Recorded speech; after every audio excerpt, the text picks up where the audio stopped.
네, 자 이분 화요일의 남자입니다. 화요일에 이분 얘기 들으면 정말 생생한 여러 가지 경제 정보들 알려드리고 있습니다. 경제 선생님 이렇게 표현도 돼 있죠. 권혁준 경제평론가 스튜디오에 나와 있습니다. 어서 오십시오. 네, 안녕하십니까. 네, 어제부터 사실 이게 뜨거운 뉴스고요. 네. 뭐 여러 평가가 있습니다. 생각보다 효과가 오래가지 않을 거다라는 말도 있고 정말 이참에 제도 좀 바꿔라라는 목소리도 뜨겁고 하는데 바로 공매도 얘기부터 시작하겠습니다. 네. 자, 정부가 일단은 불법 행위를 근거로 공매도를 금지한 것 같아요. 한시적으로 6개월 금지한 거죠? 네, 맞습니다. 그러니까 사실 공매도 금지하는 게 정부의 철학이 없으면 이걸 사실 못 하거든요. 네. 그러니까 저는 이번에 했을 때 네. 금융권에 대한 또 뚜렷한 소신이라고 저는 생각을 해봐요. 그래서 이제 과감하게 사실 이제 공매도에 대해서 금지, 한시적이죠. 네. 한시적으로 공매도 금지를 이제 단행을 했다 이렇게 보시면 되는데 사실 지금 뭐 개인 투자자 입장에서는 굉장히 좀 좋아합니다. 사실 뭐 네. 커뮤니티 가도 뭐 잘했다 이런 얘기도 있고 네. 뭐 한편으로는 이제 MSCI 지수에 대한 좀 우려스러운 부분 이런 부분도 좀 비판이 있긴 한데 네. 일단 전반적인 분위기는 뭐 공매도 개인 투자자들이 워낙 원했던 부분이다 보니까 네. 이런 부분에서는 굉장히 많은 분들이 이제 호응을 하고 있다라고 이제 보시면 되겠는데 그럴 수밖에 없는 게 그동안 이제 공매도가 기관이라든지 외국인 중심으로 맞아요. 됐었고 네. 그다음에 최근에 아시겠지만 이제 글로벌 그 투자은행에서 네.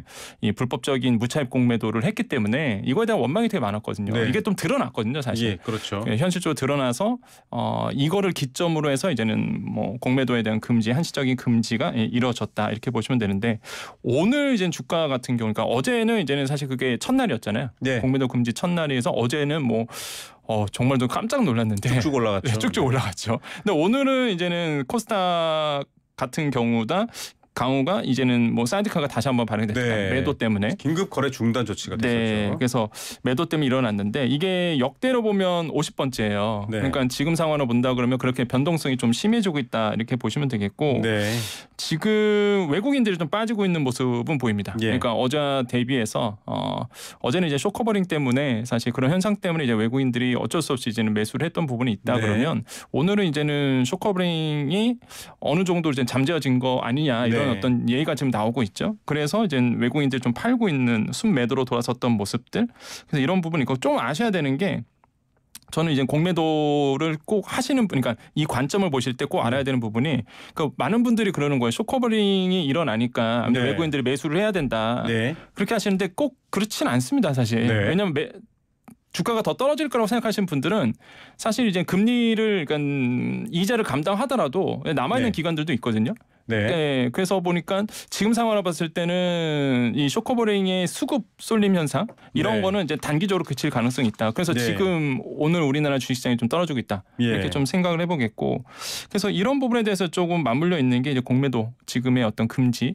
영향이지 않을까 좀 생각을 해봅니다. 예, 사실 공매도라는 제도 자체가 출렁거리기 때문에 말씀하셨던 쇼커버링부터 시작해서 여러 가지 지금 현상들이 있는데 좀 걱정되는 거는 시장은 네. 특히 이 금융 자본 시장은 네. 오르는 것과 내리는 것 모두 다 투자를 하고 위험을 감수해야 되죠. 투자를 하고 맞습니다. 이익을 벌도록 돼 있는데 네. 이게 우리가 지금 내려가는 거에 대해서는 일단 일시적으로 금지를 해놨단 말입니다. 물론 이제 그 과정은 지금 쭉 설명해 주셨다시피 네. 그 거대한 고래들이 마음껏 내렸다 쥐었다 펴라 하면서 시장에 개인 투자자들한테 큰 피해를 입혔기 때문에 네. 결과적으로 피해를 입게 됐기 때문에 네. 이제 금지한 건데 이게 시장 자체를 그러면은 좀 네. 글로벌화하거나 아까 네. 말씀하셨다시피 외국 자본들이 들어와서 네. 우리의 금융시장이나 자본시장을 키우는 측면에서는 지금 어떻게 보면 안 그렇죠. 좋잖아요. 그러니까 결국 외국 돈 빠져나가 이게 네. 걱정이거든요. 그러니까 지금 실제 보고서가 있어요. 이게 네. 삼성증권에서 그 2023년 3월에 나왔던 리서치 보고서인데 이 분석 자료거든요. 2020년에 그러니까 이번에 공매도 금지 말고 그 전 단계에 2020년도에 3월달에 있었습니다. 공매도 금지가 한시적으로 네. 그때를 이제 분석한 거예요. 그때 봤더니 개인 투자자들 순매수는 이제 기록을 했는데 네. 외국인들이 이제 순매도로 네. 돌아섰다. 그래서 이런 조사가 있거든요. 그러니까 확실히 이제는 공매도 금지가 되면 네. 그 시장 자체가 이제 개미 투자분들, 개인 투자자분들이 네. 이제는 활동성이 좀 커지고요. 뭐 외국인들은 좀 빠져나가는. 뒤로 미끄러질 확률이 적어졌다라고 볼 수 네. 있는 부분이 있기 때문에. 그래서 네. 이제 보통 이제 외국인 매도세가 좀 일어나는 편이다. 네. 이렇게 이제 조사가 되거든요. 그래서 실제 지금 우려하는 게 이제는 공매도 금지가 됐기 때문에 이 부분에 대해서 이제 외국인들이 이제 순매도세로 돌아설 수 있다. 계속 이런 분위기가 이제 연출되고 있고. 예. 그래서 이제 시장에서 비판이 나오는 게 MSCI 지수 편입입니다. 이게 예. MSCI 지수 선진국 편입이 돼야 되는데 네. 우리는 아직 선진국 편입은 안 됐거든요. 네. 근데 이게 왜 중요하냐면 그러니까 외국인들이 이제는 돈 싸들고 오거든요. 예. 왜냐하면 펀드 같은 경우로 예를 든다 그러면 일단은 이 MSCI 지수를 이제는 추종하는 펀드들이 네. 있습니다. 그러니까 미국 펀드 같은 경우 95%가 다 이 지수를 선진국 지수를 추종을 하거든요. 그럼 만약에 우리나라 증시가 MSCI 지수에 편입이 된다 그러면 당연히 이제는 외국인들의 그 패시브 자금이 들어오거든요. 예. 투자 들고 그 자금이 지금 한 1경 원이 넘어간다는 얘기가 있어요. 와. 그러니까 이제는 이 부분을 우리는 놓치는 거다 이런 어떤 우려가 한쪽에 있는 거죠. 목소리가 있고 아까 한편으로는 또 말씀드렸죠. 아니다. 네. 이거는 말 그대로 너무 외국인들의 기관들이 이 공매도를 가지고 네. 워낙 시세라든지 이런 부분에 대해서 들어오다 보니까 이건 좀 조정해야 된다. 이런 네. 비판이 있는데 어떤 반반씩 갈려 있습니다. 근데 중요한 건 그거예요. 확실히 이제는 이번 공매도 금지 기간에 제도 개선이 이뤄야 된다. 그렇죠. 예, 그거는 뭐 공이 다 하는 말이니까. 왜 그러냐면 지금 같은 경우에는 이제 두 가지 포인트예요. 이제 상한 기한과 그다음에 네. 담보 비율을 좀 나눠지는데 개인 같은 경우에는 공매도가요 상한 기한이 90일로 제한되어 있습니다. 네. 근데 외국인과 기관들은 이게 사실상 무제한이거든요. 네. 그러니까 말 그대로 길게 끌고 갈 수가 있는 거예요. 네. 그러니까 안 떨어지면 계속 갖고 있으면 됩니다 일단. 네. 그다음에 이제 담보 비율도 있는데 개인 같은 경우는 담보 비율이 높아요. 네. 그러니까 기관이라든지 외국인들은 개인보다 더 낮습니다. 네. 그러니까 훨씬 더 리스크가 적은 거죠 사실. 맞습니다. 예, 그래서 지금 이런 기울어진 운동장 네. 말 그대로 똑같은 출발선이 아니라는 거죠.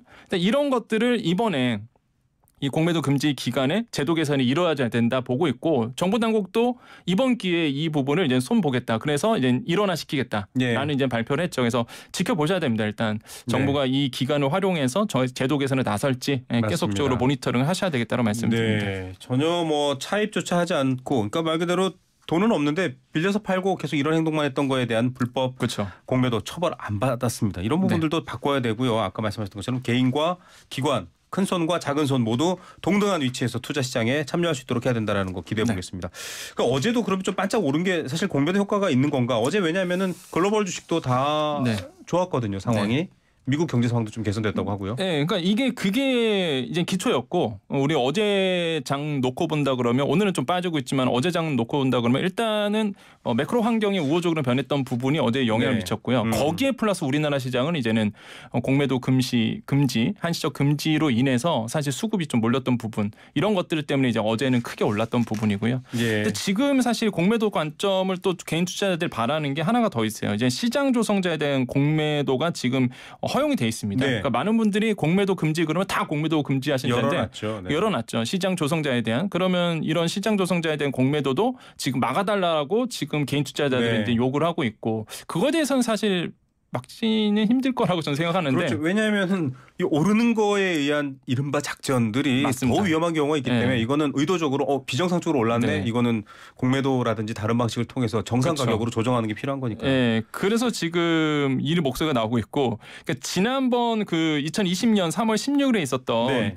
그 당시 이제 공매도 관점 이 이벤트를 본다 그러면 그때 이제 개인 투자자들이 당했다라는 표현을 썼었어요. 많이들 그렇게 얘기하세요. 네, 왜 그랬냐면은 공매도 금지니까 사실 이제는 공매도가 안 되나 보다 그렇게 알고 있었다가 시장 조성자에 대한 공매도가 허용된다 그거 알려지면서 이게 당했다는 얘기가 이제 나왔던 거죠. 그러니까 이게 공매도를 잘 이해를 못하신 분들은 그냥 언론에서 뭐 금지한다 그러니까 이제는 뭐 공매도 안 되나 보다 이렇게 생각하시는데 꼭 그렇지만 않다라고 말씀을 드립니다. 맞습니다. 자 그리고요 이게 뭐 여러 가지 이 주식 투자를 하신 분들 경험 있으신 분들 지금 코로나 이후로 500만 명 가까이 늘었어요. 굉장히 많은 개인들이 이 주식 시장에 뛰어들어서 이제 여러 가지 말 그대로 금융소득을 꿈꾸고 계신데 본인의 성향 여러 그럼요. 종류가 있습니다.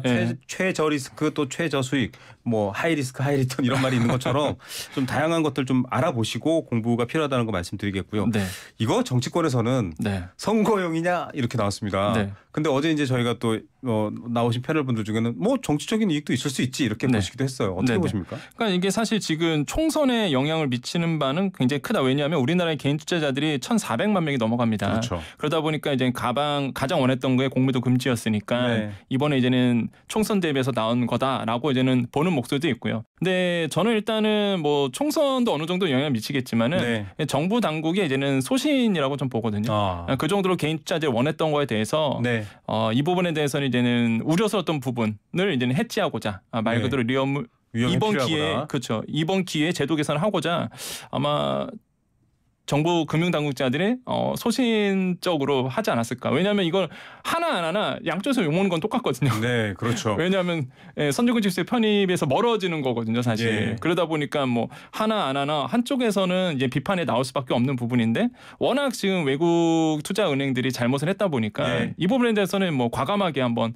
정부 당국이 한번 하지 않았 조치를 취하지 않았나 이렇게 좀 생각을 해봅니다. 맞습니다. 이 기회라는 말을 많이 하는데요. 뭐 네. 이거 정부 여당이 유리한 거 아니야라고 볼 게 아니라 네. 야당도 이거를 섣불리 반대 이러기도 애매한 상황이고요. 그간의 네. 목소리와 뭐 국민청원도 엄청 났었잖아요. 맞습니다. 그렇다고 해서 이제 아까 말씀하신 그 MSCI 지수라든지 여러 부분들을 간과할 수도 없는 겁니다. 네네. 둘이 머리를 맞대야 됩니다. 맞습니다. 예, 둘 다 선거에 좋은 결과 있으시길 바라겠습니다. 그거 관련된 정치적 이슈로 불거지고 있는 것 중에 하나가 네. 자 서울시 김포구 같은 네. 이 문제 네. 살펴보니까 좀 여러 가지 문제가 껴 있어요. 어려워요. 네, 어렵습니다. 사실 지금 이슈가 너무 뜨거운데 일단 아파트 시장에서 지금 현재 돌아가는 거 이제는 본다 그러면 이게 매물이 잠기고 있는 부분들이 있어요. 김포 분들은 이제 안 팔아. 안 이렇게 된 팔죠. 거죠. 예. 예, 지금 매물이 잠기고 있고 그 김포만 잠기는 게 아니라 네. 일단 다른 지역에서도 그 분위기가 느껴지고 있는 역할을 거예요. 주네요. 예, 네. 뭐 구리라든지 아니면 다른 데서도 지금 분위기가 나오다 보니까 메가시티 조성 이렇게 나오다 네. 보니까 수도권 근처로 해서 지금 매물이 좀 잠기고 있는 모습들이 현재 보입니다. 그래서 이런 것들도 이제 부동산시장에 영향을 줄 것 같고요. 근데 논란의 중심은 역시나 이제 수도권 매립지라고 네. 이제 보시면 돼요. 왜냐하면 지금 뭐 한편에서는 이런 얘기를 합니다. 왜냐하면 서울은 지금 수도권 매립지 고민 때문에 네. 굉장히 머리 아파하거든요. 상암동이 그쵸. 있는 마포구도 지금 뜨겁습니다. 정치인들 플래카마다 다 걸려 있어요. 네. 양당이 한 목소리를 내고 있습니다. 맞습니다. 여기 아마 상암동 오시는 분들은 다 아실 텐데 엄청 뜨거워요. 마포구는 네. 지금 이 소각장 때문에 제2 추가 소각장 때문에. 이것 때문에 굉장히 지금 왜냐하면 집값에 영향을 미치거든요. 그렇죠. 그래서 이제는 본다 그러면 이거를 해결할 수 있는 부분이 또 이 김포거든요, 사실. 예. 이제 수도권 매립지에 대해서 이제 얘기가 나오고 있는 게 네. 이제 지금 3-1 매립장 같은 경우에는 인천시가 이제 더 이상 안 한다 그러고 네. 하고 있고 그다음에 4매립지 같은 경우에도 사실 이게 뭐 김포에서 뭐 하나 해결책이 될 수 있다 나오지만은 이게 관리 주체가 인천시입니다. 예, 이게 4매립장이 네. 그러니까 거의 80 지형 땅 지형으로 보면은 85%가 인천시로 되어 있고요. 네. 나머지 한 15%가 김포시로 되어 있거든요. 애매하네요, 그런데 이것도. 이거를 관리 주체를 이미 인천시가 하도록 돼 있어요. 근데 인천시장은 지금 반대하셨어요. 그렇죠. 이제는 관리 그래서 이제는 인천시 쪽에서는 반대를 지금 하고 있는 네. 거죠. 그래서 그 사실 주체는 이 쓰레기 소각장에 대한 주체는 인천시다. 예. 그래서 총대는 사실 핸들은 키는 이제 인천시가 쥐고 있는 건데 어쨌든간에 지금 이 수도권 매립지로 인해서 이런 얘기가 나옵니다. 이거는 뭐 한간의 얘기인데요. 네. 일단 서울은 이제 수도권 매립지 문제를 풀 수 있고 네. 그다음에 이제 김포는 서울시 타이틀을 얻을 수 있는 네. 그래서 서로 맞바꾸는 거 아니냐 이런 얘기가 시장에서는 사실 있거든요. 네. 그래서 사실 이런 문제들 때문에 지금 뭐 논란이 좀 되고 있다. 그래서 이게 경제 관점에서 본다 그러면 부동산 시장에 미치는 영향이 워낙 크기 때문에 맞아요. 파급 효과가 이런 부분에서도 이제는 뭐 보셔야 되겠다라고 말씀드립니다. 교육 정책도 그렇고요. 뭐 여러 가지 보면은 결국은 집값과 연결되는 뭐 정확히 말하면 아파트 가격과 연관돼 있는 게 한국 네. 경제 굉장히 뇌관입니다. 그 네. 부분도 건드려져 있고 뭐 몇십 년 동안 사실 국토 균형 발전, 맞아요. 수도권 과밀 해소 이러다가 네. 갑자기 서울이 거대해져 이러니까 사람들이 이건 또 뭐지 이렇게 되는 상황이기도 합니다. 이게 좀 안타까운 게 사실 그 김포와 인천이 지금 현황을 네. 본다 그러면 사실 지금 5호선 연장 때문에 굉장히 예민한 문제거든요. 그렇죠. 지금 근데 이런 상황에서 이제 정치 논리로 또 끌려가면은 네. 사실 5호선 연장도 좀 힘들어지는 분위기로 갈 수밖에 없어요. 계속적으로 왜냐하면 아시겠지만은 사실 5호선 연장 같은 경우가 네. 이제 대광리에서 조절을 해줘야 되는데 네네. 서로 지역 눈치 보느라고 해결을 안 받거든요. 그렇죠. 계속 딜레이되고 있는 상황에서 김포시와 인천 시민들 서로 싸우고 있습니다. 이것 때문에 사실 문제가 좀 되는데 지금 정치 논리에 계속 빠지고 있는 원래 결정이 돼야 돼요 이미. 네네. 결정이 됐어야 되는데 정치 논리에 빠지는 바람에 지금 될 것도 안 되는 상황으로 가고 있어요. 지금 김포와 인천 같은 경우에는. 예. 그래서 5호선 연장의 그 역수를 몇 개를 둘 것이냐 인천 쪽에 이것 때문에 네. 지금 논란이 있거든요. 네네. 그러니까 정치 논리로 가다 보니까 해결이 안 됩니다. 예. 그럼 이것도 총선 아젠다가 돼버려서 제가 보기에는 더 오래 걸릴 것 같아요. 예. 그러니까 지금 그래서 참 안타까운 마음입니다. 솔직히 이 그 김포나 인천 사시는 분들 입장에서 보면은 좀 안타깝다 그런 생각 많이 해봐요. 이런 생각을 볼 때 정치적인 문제, 정치적 논리에 끌려다닌다고 하는데 저는 그 지적에 동의하면서 이렇게 네. 저 지적하고 싶어요. 네. 특정 정당의 정치 논리가 아니라 진작 네. 정치인들이 해결해야 됐을 네. 것들을 맞아요. 끄집어냈기 때문에 해결해야 됩니다. 어렵고요. 네. 상대적으로 지금 서울 강북권이라든지 맞아요. 양주 네. 의정부 이쪽은 네. 우리는 뭔가 뭐라 그러니까 사실은 이게 워낙은 도시가 다양성을 가지는 게 맞는데 네네. 그런 반발도 있을 것 같습니다. 그러니까 서울 강북권에서는 목소리가 나올 수밖에 없는 게 아니 지금 서울권 안에서도 지금 문제가 안 되고 있는데 교통망 해결이라든지 네네. 근데 지금 뭐 김포까지 생각하느냐 이런 네. 얘기가 나오고 있거든요. 사실 강북권에 사시는 분들은 교통 문제 때문에 항상 예전부터 불편해 오셨거든요. 네. 이런 부분에 대해서 이제는 해결 노력이 있어야 되는데 이런 부분은 도외시하고 자꾸 이제는 다른 쪽에서 이제 아젠다가 뺏기다 보니까 그러니까요. 이런 부분에서 이제 강북권에서도 이제 목소리가 계속 나오고 있다. 자, 정치적으로 이용한다라고 하면 정치인이 역풍 맞을 수 있는 주제입니다. 오히려 맞습니다. 잘 해결하지 못하면 네. 문제 끄집어냈다가 본인이 책임지시는 겁니다.